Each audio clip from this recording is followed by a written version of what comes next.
दोस्तों नमस्कार। आपका बहुत बहुत स्वागत है हमारे इस कार्यक्रम में।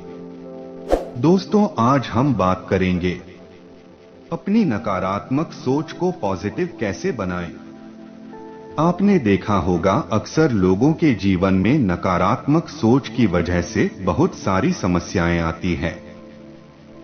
हम अपने जीवन से नकारात्मक सोच को कैसे दूर करें और हमारा जीवन कैसे खुशहाल रहे, इन्हीं बातों को आज हम बुद्ध के इन अनमोल विचारों से समझेंगे। तो चलिए शुरू करते हैं। चैनल पर नए आए हैं तो चैनल को सब्सक्राइब कर बेल आइकन जरूर प्रेस करें। नकारात्मक सोच के अंधेरे से बाहर निकलने के लिए हमें अपने मस्तिष्क को प्रशिक्षित करना होता है। थोड़े से प्रयास से दृष्टिकोण को बदलकर हम सकारात्मकता के प्रकाश की ओर बढ़ सकते हैं। नकारात्मक सोच के अंधेरे से बाहर निकलने के लिए हमें अपने मस्तिष्क को प्रशिक्षित करना होता है। थोड़े से प्रयास से दृष्टिकोण को बदलकर हम सकारात्मकता के प्रकाश की ओर बढ़ सकते हैं। बहुत से लोग इस बात को लेकर परेशान रहते हैं कि अपनी नकारात्मक सोच को पॉजिटिव कैसे बनाएं। अमेरिकी लेखक और मोटिवेशनल स्पीकर जिम ने कहा है कि आप वास्तव में जो चाहते हैं, आपका मस्तिष्क स्वतः ही आपको उस दिशा में खींच ले जाता है। इसलिए नकारात्मकता के अंधेरे से आप सकारात्मकता के उजाले में आसानी से आ सकते हैं। बस आपको अपने मस्तिष्क में बने हुए अपने दृष्टिकोण और उसकी शब्दावली में थोड़ा सा हेरफेर करना होगा। हम सब यह जानते हैं कि नकारात्मक सोच का परिणाम कितना घातक होता है। इन विचारों को रोकने के लिए आपको अपने मस्तिष्क को प्रशिक्षित करना होगा। असल में आपका दिमाग जिस अवस्था में इस समय है, उसके लिए वर्षों तक उसे प्रशिक्षित किया गया है। हम सकारात्मक या नकारात्मक जैसे भी हैं, यह उसी प्रशिक्षण का परिणाम है। जिस तरह से आपने उसे प्रशिक्षित किया है, उसी तरह अब उसे नई दिशा में प्रशिक्षित करना होगा। आपने यदि अपने नकारात्मक विचारों को सकारात्मकता में बदलने का संकल्प ले लिया है, तो आप इन बातों पर चलकर सफल हो सकते हैं। खुद से करें वादा, खुद से वादा करें कि आप इस क्षण के लिए समर्पित रहेंगे। इसका मतलब यह है कि आज अभी जो क्षण है वही आपका है और आपको उसका पूरा उपभोग करना होगा। अगला जो क्षण आएगा वह भी इस क्षण हो जाएगा। इस सोच से आपका विचार, दिमाग और जीवन सब परिष्कृत हो जाएगा। आप इस तरह से संकल्प ले सकते हैं, जब भी मेरे दिमाग में कोई नकारात्मक विचार आएगा तो मैं उस पर विचार नहीं करूंगा और न ही उसका प्रतिरोध करूंगा। मैं सामान्य तरीके से उसे स्वीकार कर उसकी उपस्थिति को समझूंगा और अंततः उससे बाहर निकल जाऊंगा। मैं खुद को नकारात्मक विचारों से हटाकर सकारात्मक विचार लाने का विशेषज्ञ बना दूंगा। मैं खुद से वादा करता हूं कि खुद को सबसे सुंदर, सकारात्मक और खुशहाल व्यक्ति बनाऊंगा। परिणाम को दिमाग में रखें।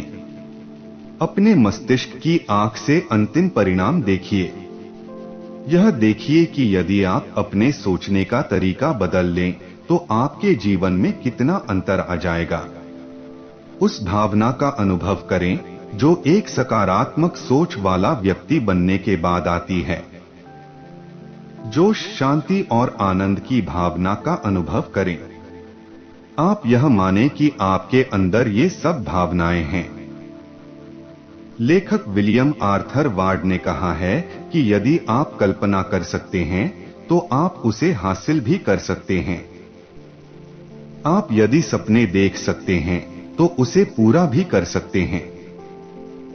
फिर आप अपनी कल्पना के घोड़े को प्रचंड तरीके से आगे ही आगे बढ़ने दें और खुद को आदर्श तथा सकारात्मक अनुभव करें। वर्तमान में रहना महत्वपूर्ण। वर्तमान में रहने का प्रयास करें। अपना दिमाग आज या अभी जो कुछ हो रहा है उसी पर केंद्रित रखें। अतीत को पीछे छोड़ दें और भविष्य का इंतजार करना बंद करें, तभी आप खुशहाल रह सकते हैं। अगर आप अपना खेल अभी खेलेंगे, तभी बेस्ट परफॉर्मेंस पाएंगे, क्योंकि वर्तमान पर कोई दबाव नहीं होता।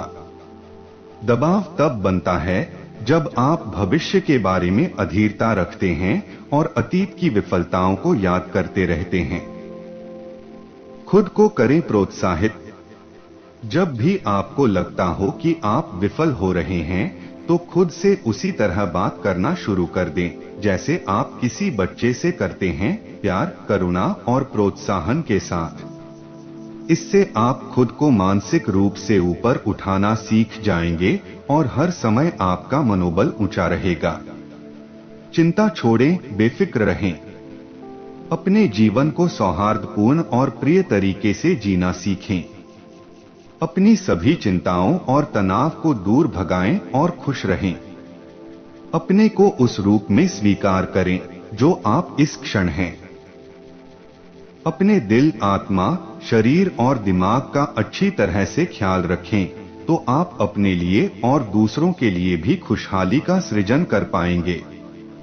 गीता संदेश अर्थ: श्रद्धा रखने वाले अपनी इंद्रियों पर संयम कर ज्ञान प्राप्त कर लेते हैं। वहीं ज्ञान मिल जाने पर जल्द ही परम शांति को प्राप्त होते हैं। भावार्थ: श्री कृष्ण के अनुसार ज्ञान से ही परम शांति मिलती है, लेकिन ज्ञान का आना सहज नहीं होता। ज्ञान के लिए आपको एकमात्र श्रद्धा का सहारा लेना होगा। श्रद्धा का एक अर्थ किसी को जानने की उत्कट इच्छा है। बिना जानने की इच्छा के हम किसी को भी जान नहीं सकते। जान लेने के बाद ही हम उसे मान पाते हैं और हमारी श्रद्धा पूर्णता पा लेती है। जिसके अंदर जानने और मानने की अगाध इच्छा होती है, वही श्रद्धालु है और वही ज्ञानी भी। जब हम जान और मान लेते हैं, अर्थात ज्ञान प्राप्त कर लेते हैं, तब हमारे भीतर की हलचल समाप्त हो जाती है। हमारी इंद्रियां हमारे भीतर व्यवस्थित और स्थिर हो जाती हैं। हमारी जुगुप्सा मिट जाती है और हमें परम शांति का अनुभव होता है। हम आशा करते हैं कि आपको यह वीडियो पसंद आया होगा। अगर पसंद आया तो वीडियो को लाइक करें, शेयर करें और हमारे चैनल को सब्सक्राइब करना ना भूलें। धन्यवाद।